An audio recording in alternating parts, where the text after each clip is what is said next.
오늘의 말씀은 사무엘하 15장 30절, 31절 말씀입니다. 다윗이 감람산 길로 올라갈 때에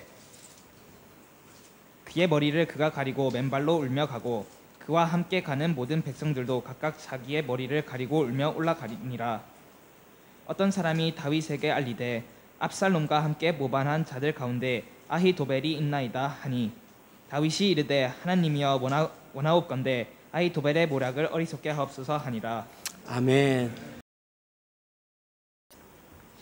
둔갑이에 계실 때 이렇게 한번 뵌 적이 있는데 세월이 많이 지났는데 여러분들은 더 젊어지신 것 같아요. 희한하죠. 3주년 축하합니다. 여러분 반갑고요. 제 목소리가 좀 작은데 잘 들리세요? 네, 감사합니다. 오늘 말씀은 조금 심각한 주제라고 할 수 있는데 우리 모든 예수님 믿고 또 오랜 동안 신앙생활을 해본 분들은 이렇게 한번 돌아보는 때가 있죠. 우리 이제 3주년 은혜로 교회가 3주년인데 3주년 동안에 나의 신앙 점수는 어느 정도 됐나, 그리고 이제 4주년이 되기 위해서는 내가 어떻게 신앙생활하면 좋겠나 하는 이제 그런 의도로 나는 하나님 마음에 합한 자인가 하는 질문을 하는 것입니다. 여러분 스스로에게 이렇게 한번 얘기해 보시겠습니까? 나는 하나님 마음에 합한 자인가? 그래서 오늘 설교 제목을 하나님 마음에 합한 성도들 그렇게 했습니다. 하나님 마음에 합한 교회, 합한 성도들. 다윗 왕은 그런 사람이 맞는데 은혜로 교회, 그리고 은혜로 교회 안에 있는 지체로서의 나는 그런 사람 맞나 하는 질문입니다. 사무엘상 13장 14절에서 다윗을 이렇게 평가를 합니다. 다윗을 잘 알고 있었던 분이죠. 다윗을 어린 시절부터 잘 알고 있는 이 사무엘 선지자는 여호와께서 그의 마음에 합한, 그의 마음에 맞는 자를 구하여 그 백성의 지도자로 삼으셨느니라 하고 다윗을 그렇게 평가를 해요. 그것을 수천 년 후에 사도 바울은 사도행전 13장 22절에서 내가 이새의 아들 다윗을 만나니 내 마음에 합한 사람이라, 내 뜻을 이루게 하리라, 그렇게 인용하죠. 그러니까 신구약 전체가 평가한 이 다윗 왕, 명실상부 하나님의 마음에 합한 자였다 하는 것입니다. 네, 여러분, 이 하나님의 마음에 합한 자 다윗의 모델은 우리에게 교훈 모델이긴 하지만은 공유 모델은 아니에요. 우리를 좀 절망시키는 모델이에요. 하나님 마음에 합한 사람, 우리 평생의 소원이지만 자주 좌절시키죠. 그런데 사도행전 13장 23절이 우리를 그 좌절에서 좀 해방시켜 줍니다. 하나님이 약속하신 대로 이 사람 다윗의 후손에서 이스라엘을 위하여 구주를 세우셨으니 곧 예수라. 그러니까 사도 바울이 볼 때는 예수님이야말로 다윗처럼 하나님의 마음에 합한 자이고, 다윗은 하나님의 뜻을 이루지 못했지만은 이분은 하나님의 뜻을 이루었다 하는 뜻입니다. 우리가 다윗 왕국이 아니고 예수 왕국에 속해 있는 이상 하나님 마음에 합한 사람으로 세워질 가능성은 언제나 열려 있고 우리 손안에 있다 하는 뜻입니다. 어렵지만 예수 안에 있는 사람에게는 구약시대 그 어떤 사람도 다윗 외에는 꿈꾸지도 상상하지도 못했던 하나님의 마음에 합한 자의 그 영광이 가능하다. It's quite difficult, but never ever impossible. 아멘 하실 분 없습니까? 이 놀라운 일이 우리에게 열려 있더라. 우리 그 올해 교포표를 보니까 제가 오늘 설교한 내용을 어떻게 미리 알고 저렇게 하셨네 이런 생각이 났습니다. 다 같이 한번 읽어볼까요? 시작. 믿음과 오래 참으로 약속들을 기업으로 받는 교회.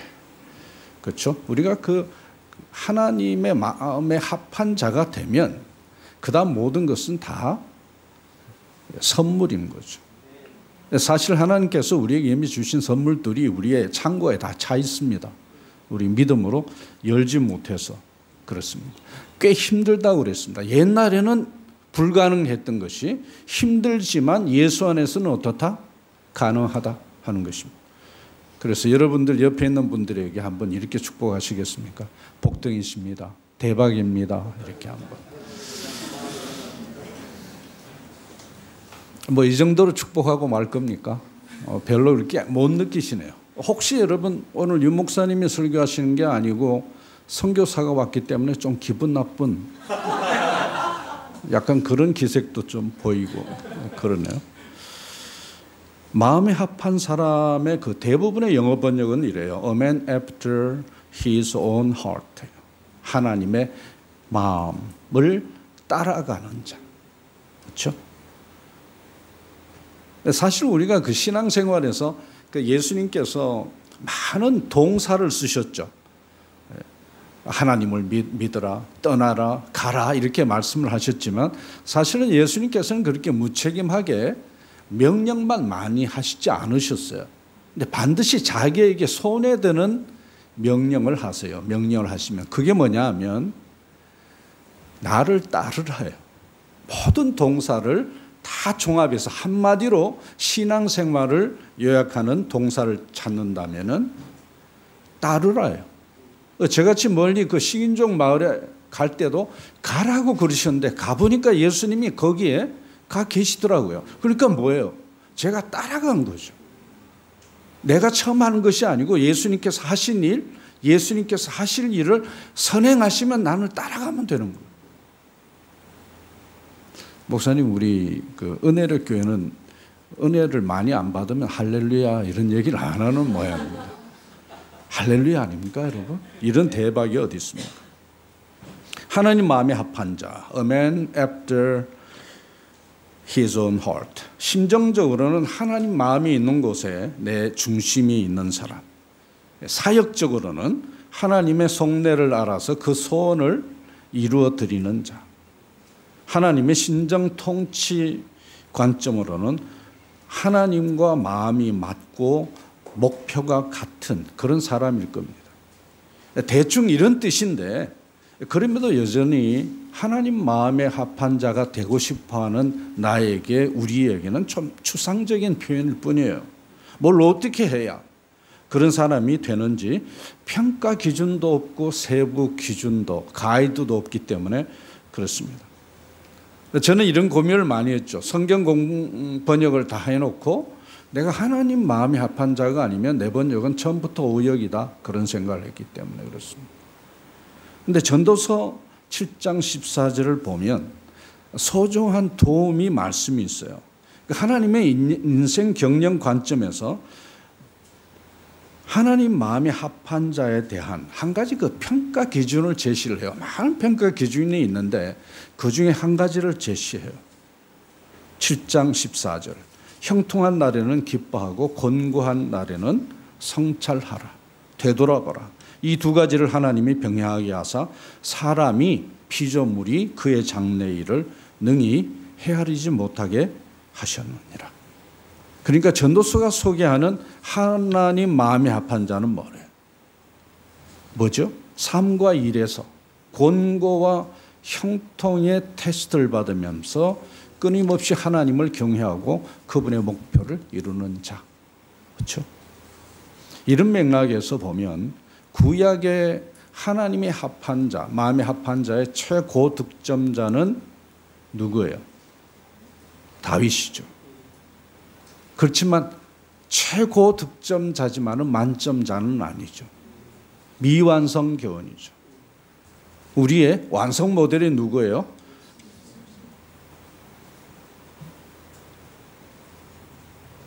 예수님은 환호를 받을 때나 고난을 받을 때나 시종일관 하나님 영광에 진심이셨고 죽기까지 순종하고 맡기신 사역을 피니시한 게 아니고 컴플리트 하신,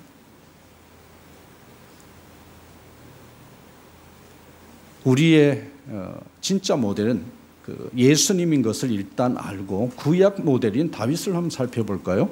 구약 모델이 어느 정도로 예수 안에서 성령 받은 우리보다 나은 점이 있는가를 한번 볼 필요가 있죠. 그러나 이 모델은 우리에게 공유하라고 준 모델은 아니에요.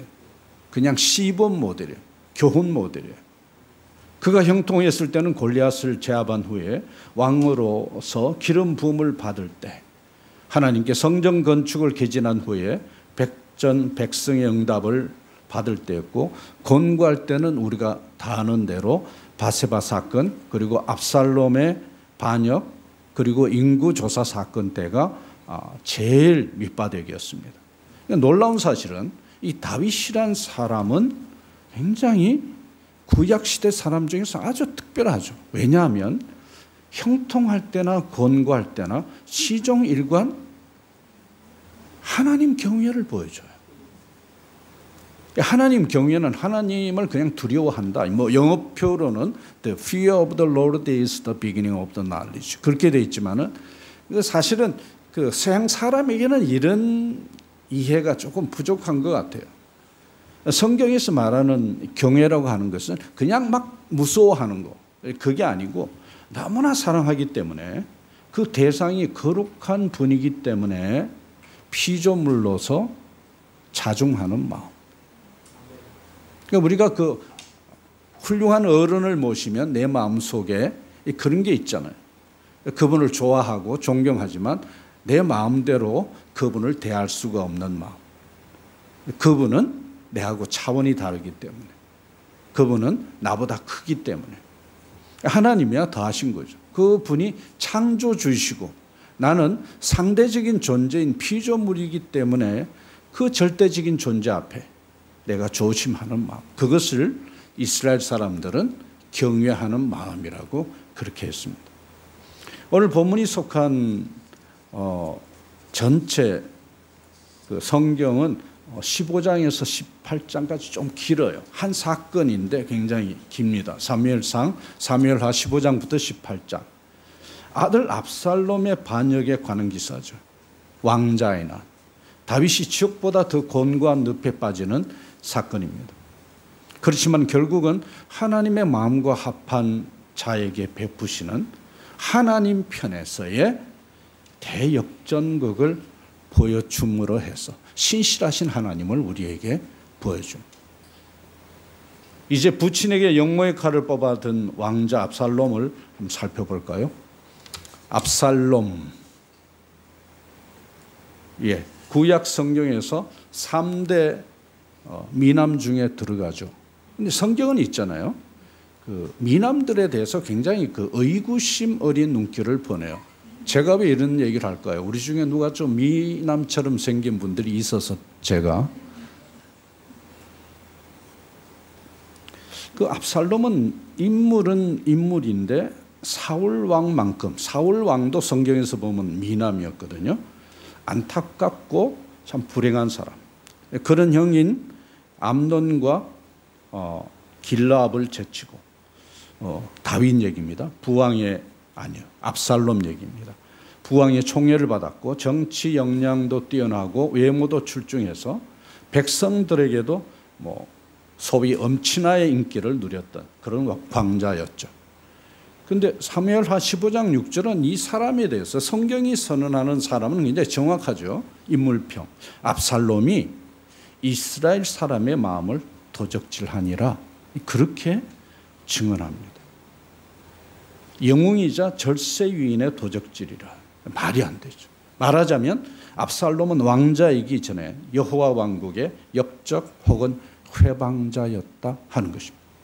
성경이 소개하는 이 희대의 미남이, 영웅이 그렇다 하는 것입니다. 또 한 가지, 우리가 성경을 통해서 간단히 배울 수 있는 진리 하나는 이 압살롬을 따라간 이 민심이 천심이냐 뭐냐라고 할 때 민심은 천심이 아니라는 거예요. 조작 가능한 한 죄인들의 군중 심리일 뿐이다 하는 것입니다. 우리나라에 곧 이제 국회의원 선거가 있죠. 모든 후보들이 국민 천심 이런 얘기를 많이 합니다. 천심은 하나님의 뜻이 아니고 조작 가능한 정치꾼들의 장난놀이에요. 여하튼 압살롬은 4년간 영모를 준비했습니다. 총 본부는 우리가 잘 아는 헤브론에 두었는데 세 가지 이유 때문이었던 것 같습니다. 첫 번째, 압살롬은 이 헤브론에서 태어났습니다. 그래서 이 헤브론에는 개인적인 친분을 가진 사람들이 많았고, 두 번째, 다윗이 수도를 예루살렘으로 옮길 때 그 수도를 옮긴 것에 대해서 반감을 가진 자들이 많았고 그 사람들은 헤브론에서 묵고 있었습니다. 세 번째, 부왕 다윗이 왕으로 즉위한 곳으로 정통성 시비를 차단할 수 있는 그런 의미 있는 곳이었기 때문에 헤브론으로 그렇게 옮겨서 쿠데타를 준비를 합니다. 영모가 물밑에서 급물살을 타고 있는 것을 알 리 없는 다윗 왕은 이 헤브론으로 떠나는 압살롬을 그냥 축복하죠. Go in peace, 평안히 가거라. 이것이 사실 아버지와 아들 간의 마지막 인사, 영원한 이별. 그렇죠? 헤브론 성에서 압살롬은 이제 나쁜 짓을 골라서 합니다. 첫 번째, 정탐꾼을 요소에 세워놓고 민심을 조작 관리합니다. 두 번째, 이전에 부왕 다윗을 보필하던 200여 명의 왕실 수행원들을 훔쳐가요. 감세제 명목으로 유인해서 자기를 섬기도록 만들어 놓습니다. 세 번째, 가장 중요한 것, 소위 구약의 조조 혹은 2차 대전의 영웅인 롬멜이라고 할 수 있는 모사꾼 아히도벨을 군사 고문으로 추대합니다. 그렇게 모반의 준비가 무르익고 있었습니다. 모반 당사자의 출중한 인물된 민심과 여론의 압도적인 지지, 궁중법도를 익힌 200여 명의 수행원들, 거기에다가 병법의 달인은 아히도벨까지 수하에 두었으니 소프트웨어, 하드웨어 모든 것이 그냥 완벽했던 거죠. 근데 여러분, 당시 아히도벨의 모략은 제갈공명 인간의 수준이 아니었어요. 그 16장 23절을 보시면 아히도벨의 모략은 하나님께 물어받은 말씀과 일반인이라 하나님 수준의 지혜를 구사하고 있었다. 그런데 여러분, 다윗은 빠져나가는 민심의 썰물을 알지 못했습니다. 아히도벨이 빠져나가는 것도 알지 못했습니다. 15장 12절. 반역하는 일이 커가며 압살롬에게 돌아오는 백성이 많아지니라. 이런 얘기를 들으면 사실 다윗 왕조는 끝이 나는 거죠. 얼마 지나지 않아서 다윗은 압살롬의 반란 소식을 듣습니다. 왕자의 난이 일어났다. 그런데 희한하게도 이런 보고를 들은 다윗은 항전 한 번 없이 바쁜 도피길로 올라요. 이게 다윗의 특징이에요. 왜 그럴까? 젊은 시절 골리앗을 단 한 번의 물맷돌로 제압한 그 영웅이 그 천하가 다 알던 용맹은 어디 가고 이토록 소심하고 초라하고 무기력하게 그렇게 도망이나 치고 있을까요? 왜 그럴까요? 다윗다운 거죠. 다윗은 이 내란이 왕인 자신이 밧세바를 범하고 남편인 우리아를 죽인 이후에 다윗이 왕이지만 많은 왕들의 왕인 하나님, 황제로서 친히 원수를 갚아주는 과정인 것을 알고 있기 때문에 그래요. 다윗은 우리아 사건 때 나단이 열거한 예언에 대해서 뼈에 새기고 있습니다. 어찌하여 네가 여호와의 말씀을 업신여기고 나에게 악을 행하였느냐. 그렇게 우리아 죽이고 밧세바를 범한 사건에 대해서 하나님의 말씀을 업신여겼다. 피조물인 내가 창조주인 나에게 대들었다 하는 것입니다. 네가 칼로 햇사람 우리아를 죽이되 암몬 자손의 칼로 죽이고 그의 철을 빼앗아 네 철을 삼았은즉 칼이 내 길에서 내 집에서 영영이 떠나지 아니하리라. 그래서 다윗은 다말의 불행에도 형 암논을 죽이고 왕궁으로 돌아온 압살롬의 대회에서도 아무것도 못해요. 그냥 침묵일관, 그리고 4년 후에 이 반란에서도 속수무책이에요. 왜냐하면 자기가 처리할 일이 아니기 때문입니다. 하나님께서 자기를 원수로 삼아서 우리아의 원수를 갚아주는 과정인 것을 알고 있는 거죠. 이것이 사실 다윗의 삶에서 가장 어려웠을 때입니다. 사실 이번 왕자의 구테타에서 다윗은 내란의 결과에 상관없이 뼈를 깎는 불행이 예고되어 있습니다. 자신이 이기면 아들이 죽고 지면 자신이 그냥 죽어 없어지고 다윗 왕국이 끝나는 것입니다. 다윗은 그렇지만 아버지로서 아들이 죽는 비극만큼은 막아보려고 발부둥을 쳐요. 군대 장관 요압에게 자기 부하인데도 아주 신신당부를 해요. 압살롬을 사로잡되 죽이지는 말아라. 그렇지만 상황은 압살롬을 죽음으로 몰았고 다윗은 절규하죠. 압살롬아, 압살롬아, 내 아들 압살롬아, 죽을 자는 네가 아니고 이 아비가 아니냐. 그렇게 하고 대성 통곡을 하죠.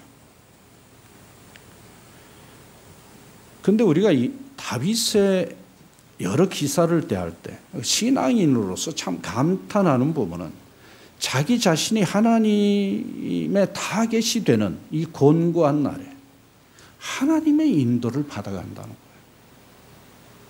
특이하죠. 때리는 하나님의 가슴으로 자꾸만 파고들어요. 이것은 하나님이 나를 대적하여 놓으신 올무이며 징계이다. 따라서 군사를 모으려고 하지도 않고 따라온 장군 이때 600명의 장수를 다 돌려보내죠. 또한 제사장 사독이 기드론 시내를 건너서 가장 그 왕의 정체성을 알려주는 언약궤를 가지고 왔지만 그것을 포기하죠.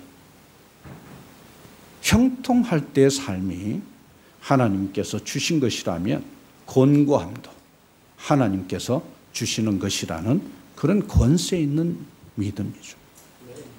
우리가 이런 믿음을 사실 많이 잃어버리고 있는 거죠. 좋을 때만 하나님, 내가 힘들 때는 하나님이 안 보이는 거죠.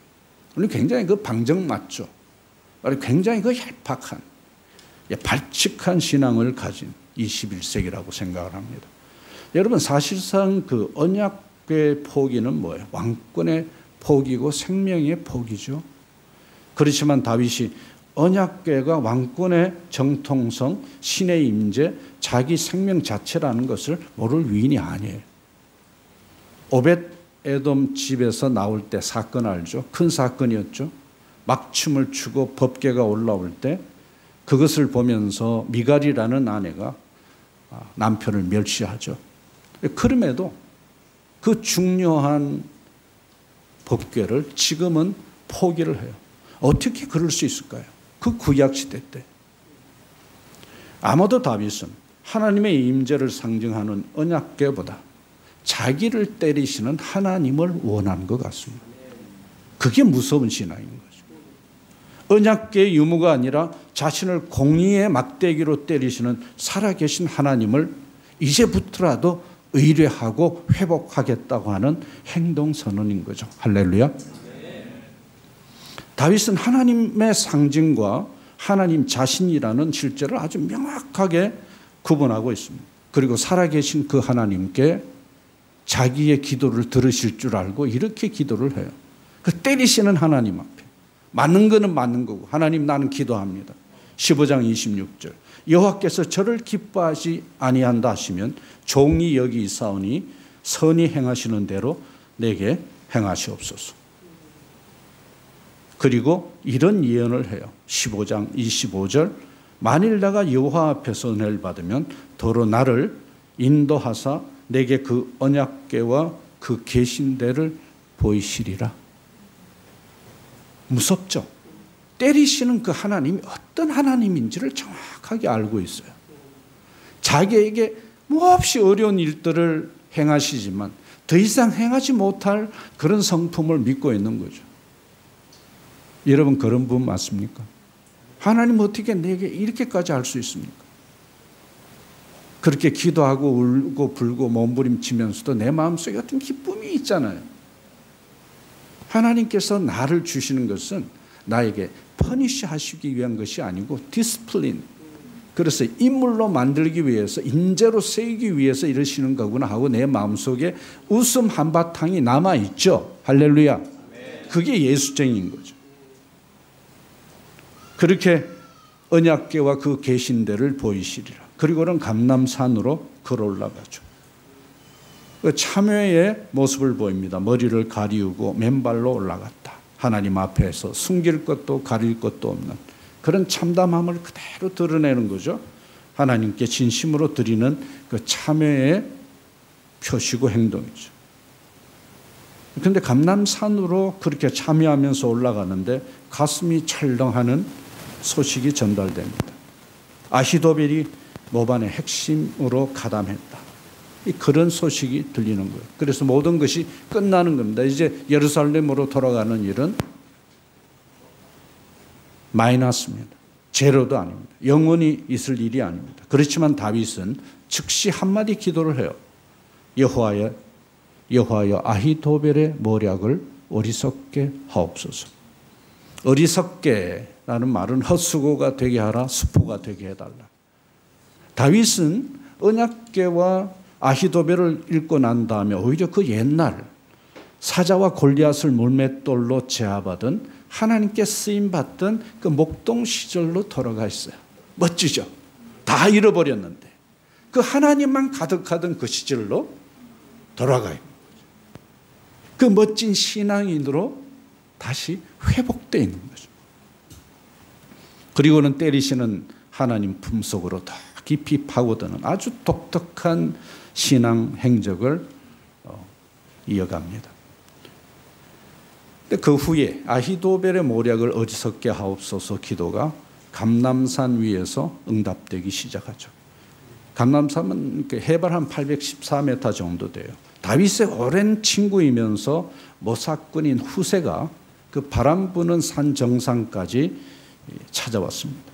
그때 다윗은 하나님께서 아히도벨의 모략을 피하게 하실 비밀 병기로서 후세를 사용할 것이라는 생각을 합니다. 그래서 이 후세를 이제는 적진이 된 예루살렘 성에 첩자로 투입합니다. 근데 여러분 조금 이상하지 않으세요? 기분이? 아니 창립 3주년에 이 기쁜 날 선교사가 오더니 삼국지 얘기를 막 하고 있더라. 그죠? 하나님 말씀은 삼국지보다 사실 더 재밌습니다. 여기까지가 압살롬 난의 전반전입니다. 삼국지를 말하면은 이제 전개 끝부분에 해당이 되죠. 언약궤와 아히도벨과 예루살렘 성을 누가 차지했는가? 그 명분의 싸움에서 압살롬이 이긴 것이죠. 그 후반전의 핵심은 뭐예요? 아버지와 아들 이 둘 중에 누가 죽고 누가 왕이 되는가 하는 소위 진검 승부. 그 후반 시장인 17장 1절은 아히도벨이 압살롬에게 전략을 개진하면서 시작합니다. 그 개진의 내용은, 주 내용은 쫓겨난 다윗과 그 군대를 어떻게 끝장내는가 하는 것이었습니다. 아히도벨은 놀라운 전략을 개진하죠. 12,000명의 특공대 기습 작전을 제안을 합니다. 시기는 다윗이 쫓겨날 날 바로 그날 밤 다윗만 죽이고 백성들의 피해는 최소화하는 그런 전략입니다. 회의 참석자들이 그 전략을 듣고 만장일치로 동의하죠.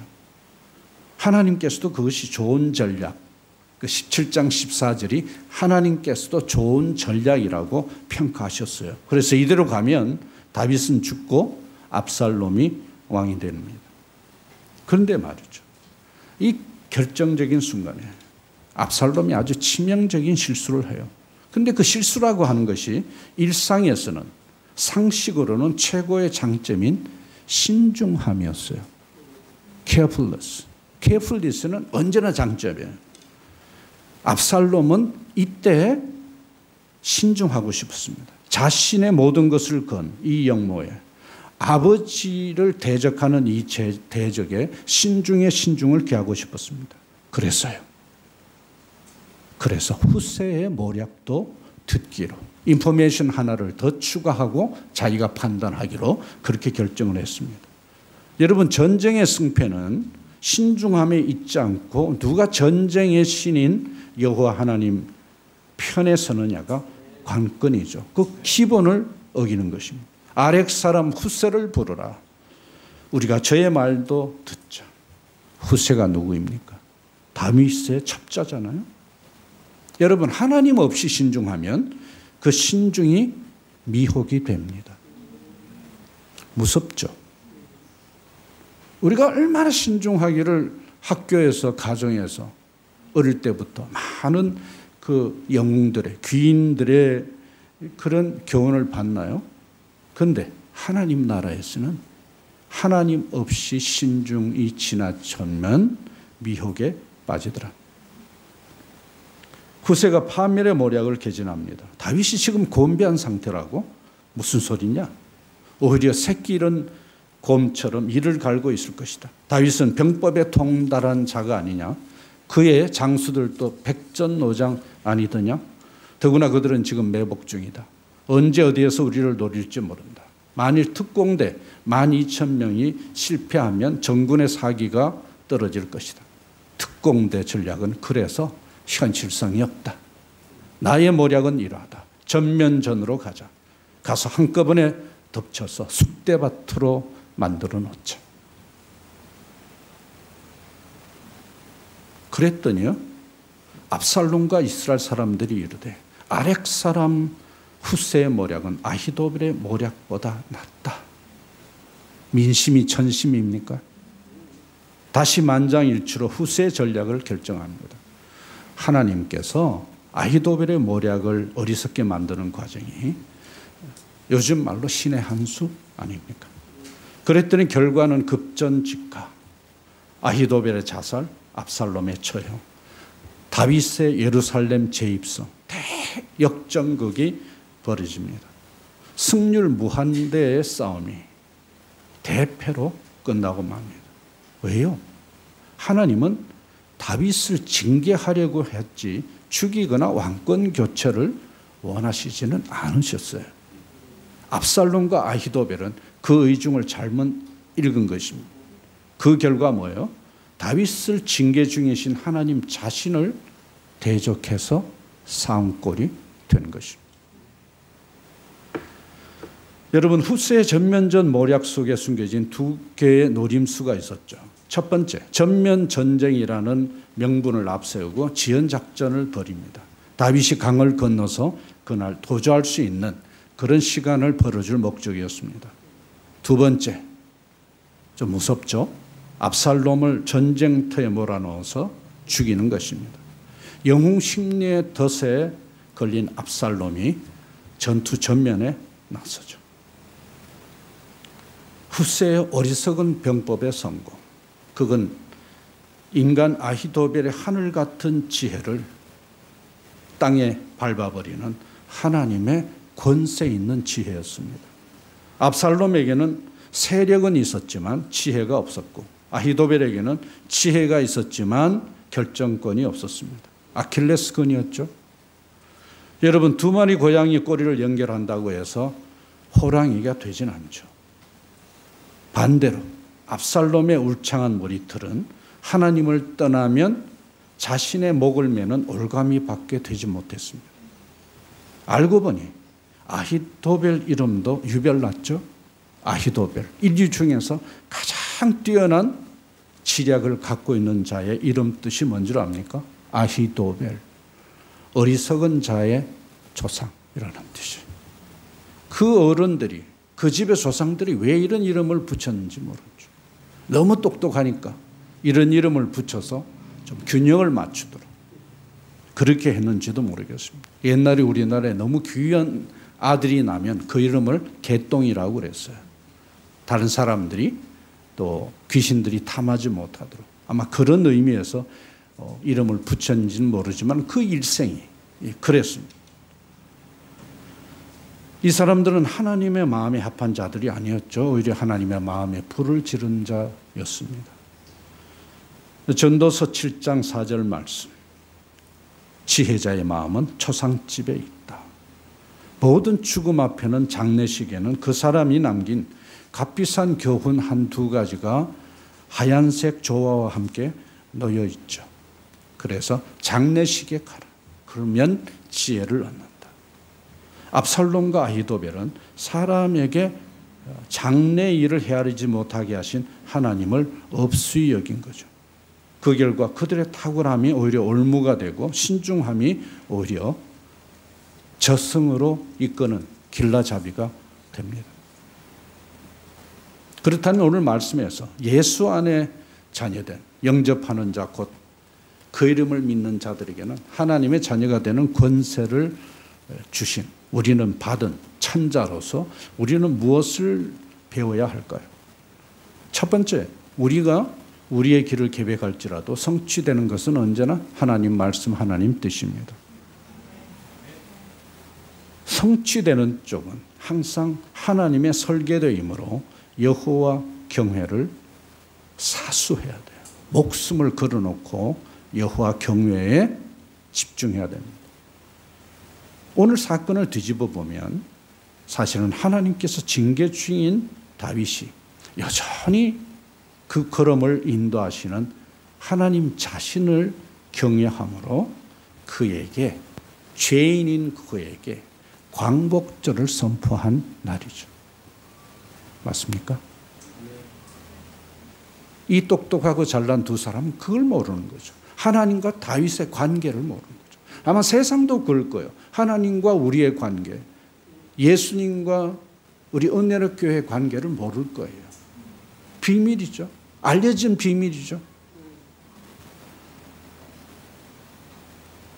그렇지만 다윗의 한계는 광복절은 경험했는지 모르지만 성탄절을 경험한 사람은 아닙니다. 우리하고 다른 거죠. 여러분 할렐루야입니까? 다윗보다 우리가 유리한 위치에 있더라. 하나님의 마음에 합한 자를 꿈꿨지만 그걸 이루지 못했어요. 그러나 예수 안에서 이룰 사람들이 있었다. 누구다? 나다, 우리다, 은혜로 교회다. 할렐루야. 이 정도 아멘 해서 4주년 기약할 수 있겠습니까? 할렐루야. 채찍을 드시면서도 승리케 하시는 하나님이죠. 우리 하나님은 때리시면서도 승리케 하시고 유배를 보내시면서도 기도를 응답하시는 분입니다. 다윗의 기도를 들으시고 아히도벨의 모약을 어리석게 하셨습니다. 이처럼 예수 안에서 자녀된 자에게 곤고한 날은 그냥 고생이 아닌 거죠. 우리 자꾸 고난받았다, 고생한다 그러는데 예수 믿는 사람들의 고생은 분명히 이런 그래픽이 있어야 돼요. 그것이 산고다 하는 것입니다. 예수 믿는 사람은 남자든 여자든 다 임산부예요. 성령 생명이 들어와 있기 때문에 난 늘 임산부인 것을 알고 있어야 돼요. 그러니까 우리의 고통은 생명을 낳는 고통인 거죠. 믿습니까 여러분? 남자들이 별로 아멘이 없네요. 내가 여잔가? 산고예요. 그냥 고통이 아니에요. 이 고통은 반드시 어떤 생명을 낳는 거예요. 믿습니까 여러분? 그래서 우리 고생이 무의미한 게 아니에요. 가장 중요한 생명과 연관되는 고통이다. 하나님의 영광과 관계되는 고통이다. 그죠? 그러므로 곤고한 날에 우리는 하나님께 삐치지 말고 징계받을 때라도 이리저리 피하지 말고 잘 얻어맞아야 돼요. 여러분 3년 동안 어떻게 잘 얻어맞으셨는지 모르겠어요. 잘못했을 때 적당히 넘어갔으면 잘못된 거예요. 잘 얻어맞아야 됩니다. 그래야 살인이나 간음하지 않고 자녀로서의 권세가 튼실하게 회복되고 그 형통의 뿌리가 견고해집니다. 잘 얻어맞지 않으면 죄 짓고 넘어가면 또 같은 짓을 하다가 마귀편이 돼요. 세상이 조롱이 됩니다. 히브리서 12장 5절에서 8절 일러서되 징계 얘기를 하면서 꼭 이 얘기를 해요. 호칭이 내 아들아 내 딸아.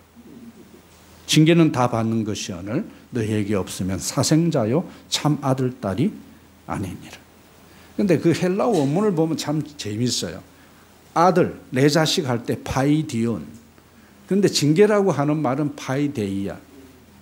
내 자식 만들기. 징계는 그런 뜻입니다. 죽여 없애는 것이 아니고 살아서 더 멋진 나의 상속자로 만들 거야 하는 그 목적으로 징계라는 말을 써요. 여러분 계속 이렇게 뚱하게 앉아 있을 거예요. 여러분 할렐루야 그러 좀 이렇게 춤도 추고 이래야지. 이런 대박을 경험하고 있으면서도 어째 그렇게 절제를 하시는지 여러분의 그 놀라움 실력에 놀랍니다. 형통한 날에는 세상과 교회 구분이 없지만 예수쟁이 아닌 사람의 구분이 어렵지만 곤고한 날에는 매우 뚜렷해지죠. 세상은 섣불리 어려운 환경을 피하거나 나대다가 문제를 더 키우지만 교회와 성도들은 공고함 속에 있는 징계 요소를 잘 살피고 인정하면서 잘 얻어맞고 업그레이드 되기 위해서 어떻게 해요? 골방으로 가야죠. 외로운 골방으로 가요. 여러분 신앙생활에 골방이라는 장소가 없으면 꽝이에요. 외롭고 힘든 장소예요. 신앙생활은 기본적으로 외로운 거예요. 아무도 알아주질 않아요. 주님하고 나하고만 알아야 돼요. 기도를 하는 것을 왜 다른 사람한테 보여줘야 돼요? 부부관계를 다른 사람에게 보여줄 필요가 없듯이 하나님과의 관계도 다른 사람이 알 필요가 없는 거예요. 내 진심을 하나님께 드리고 하나님의 본심을 내 가슴에 담는 이런 과정은 아무 사람도 알 필요가 없어요. 그 외로운 골방 속에서 이미 승부가 다 나는 거예요. 왜요? 하나님은 우리를 통해 일하시기 전에 우리 마음속에 먼저 일하시기 때문에 그래요. 이 순서가 지켜지지 않으면 아주 실력 없고 모양 좋은데 생명과는 관계없는 그런 신앙인들이 생겨납니다. 그래서 기독교인인지 힌두교인인지 불교인지 모르게 됩니다. 신앙생활이란 영광스럽지만 절대적으로 외로운 과정인 것을 잊지 않아야 합니다. 아이 낳기 위한 임산부의 고독은 누구도 말 못해요. 두렵고. 그렇죠? 목동 시절의 다윗처럼 십자가와 부활의 때를 기다리는 그 주님처럼 사람 없이 외롭게 지내는 연습을 많이 해야 돼요. 그러니까 요새는 뭐 심리학이 윤리학을 그냥 대신해 버렸죠. 내 마음이 이렇다 그러면 다 그냥 넘어가요. 그것이 옳고 그르든 상관없어요. 이어령 교수님이 마지막 수업이라는 책에서 중요한 경고를 하나 한 것이 그거예요. 21세기에는 심리학이 윤리학을 삼켜버렸다. 이제 말씀을 맺겠습니다. 구약 다윗 시대에 하나님 마음에 합한 자는 신약 시대에 어떤 사람입니까? 예수님을 따르며 그분과 닮은 자.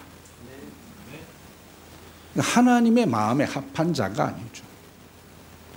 신약 시대에 사는 사람들. 삼일체 하나님의 마음에 들어가 있는 자죠. 따라서 다윗이 고백한 참 중요한 고백이 있었죠. 시편 23편. 내 잔이 넘치나이다. 그 한 잔의 기쁨이었죠. 내 잔이 넘치나이다. 근데 예수 믿는 우리들에게는 주님께서 어느 정도로 축복, 양과 질에서 다른 축복을 쏟으신지 아십니까? 요한복음 7장 37절. 명절 끝날 곧 큰 날에 예수께서 그 위험한 자리에 서서 외쳐 가라사대 누구든지 목마른 자는 내게로 와서 마시라.